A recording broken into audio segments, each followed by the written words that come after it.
On a sun-faded street in Havana, a bright pink 1957 Chevrolet rolls slowly past, its chrome catching the Caribbean light.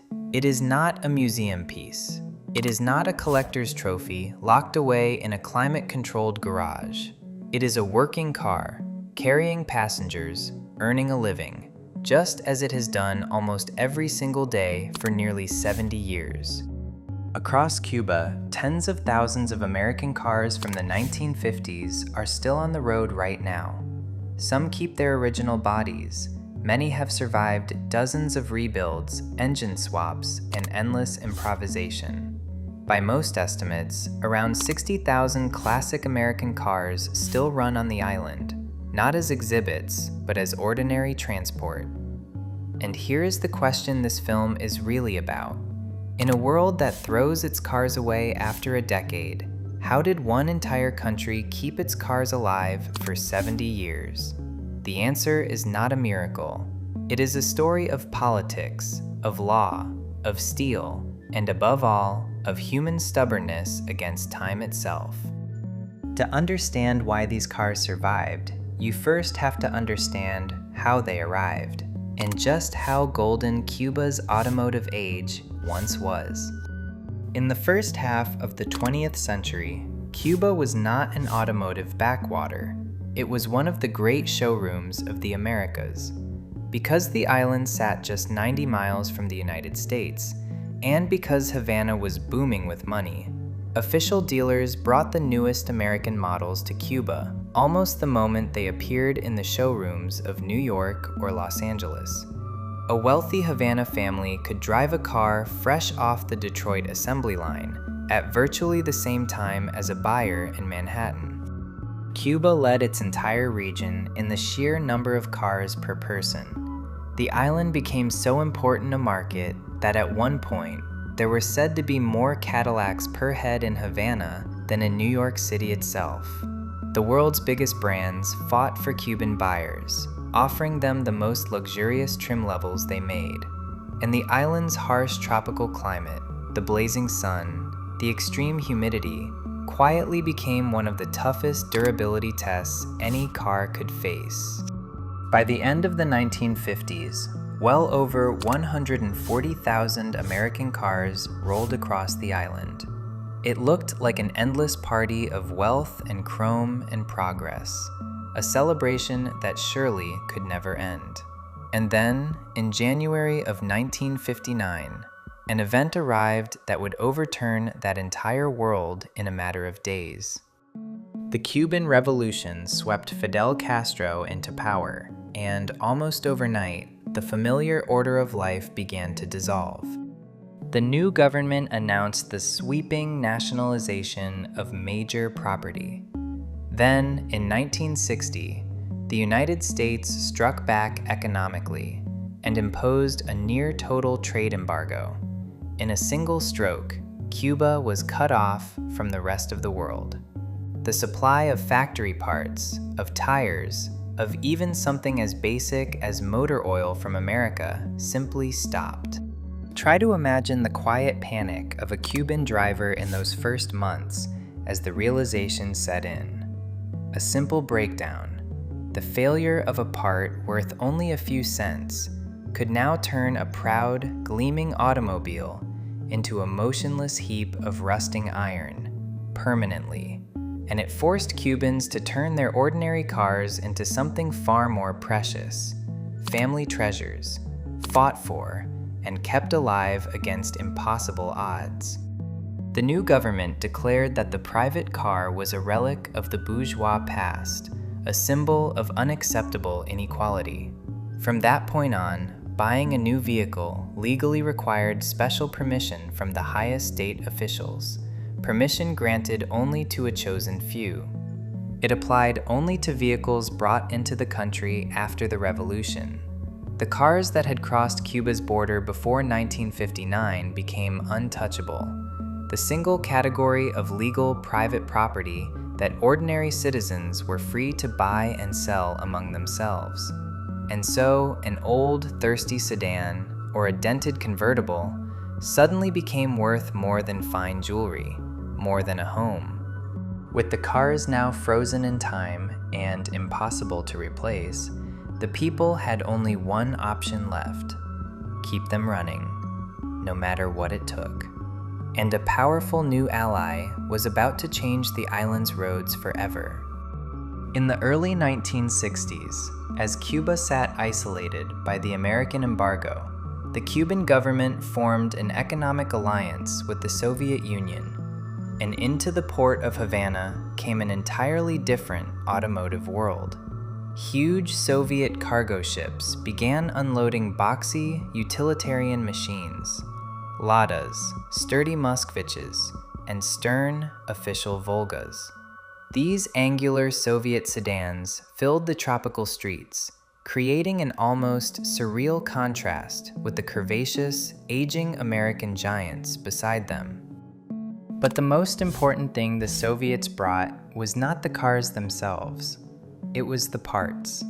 Cuban mechanics instantly understood that this flood of new components was their one chance to save the American classics from total mechanical death. A marriage of two completely incompatible automotive worlds.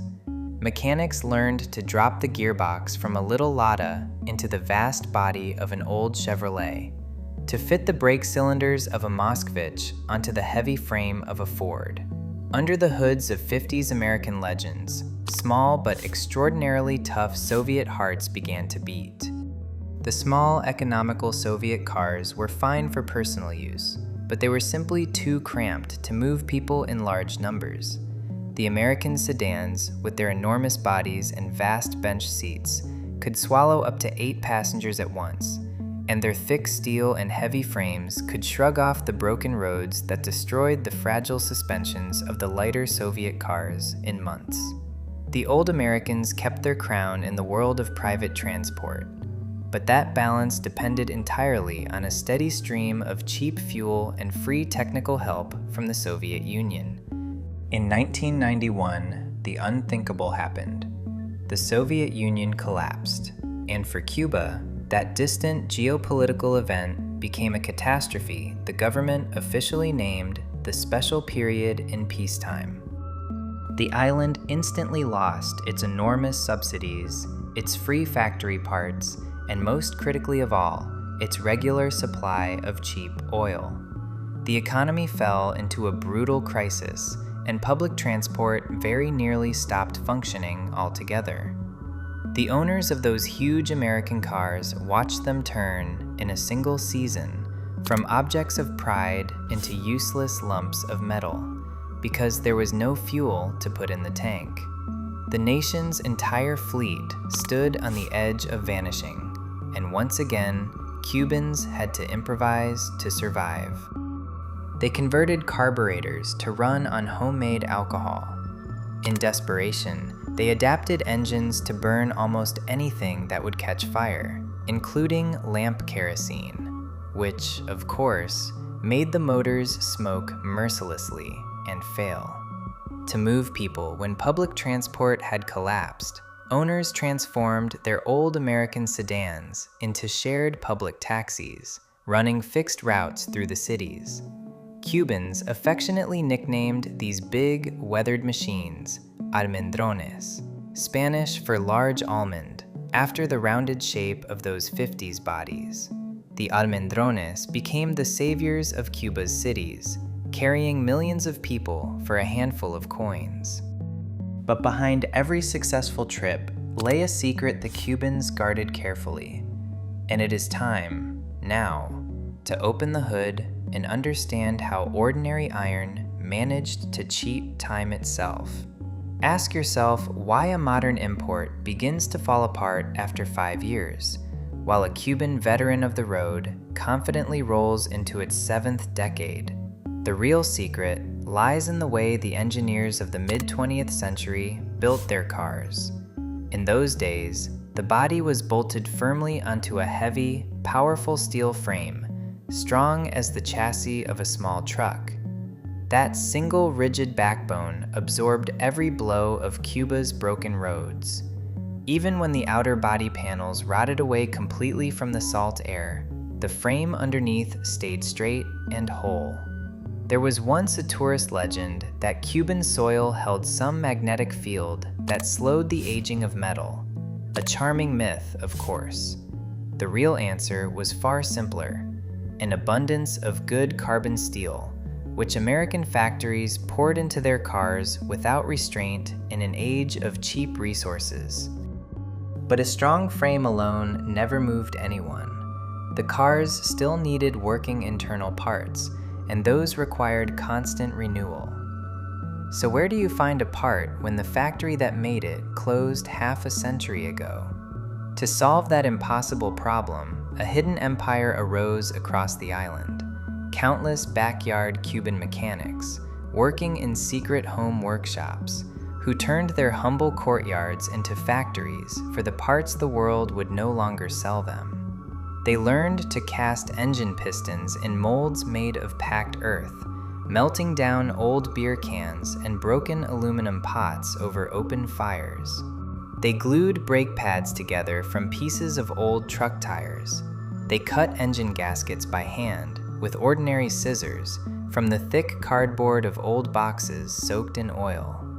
And in the most radical step of all, they tore out the thirsty original American engines, motors that could drink 30 liters of fuel every 100 kilometers, and replaced them with economical Soviet tractor diesels or second-hand Japanese boat engines. These cars stopped being purebred Americans.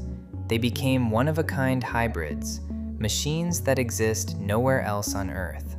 In the early 2000s, Cuba finally loosened its car laws, letting citizens buy and sell freely, and modern dealerships opened in Havana at last.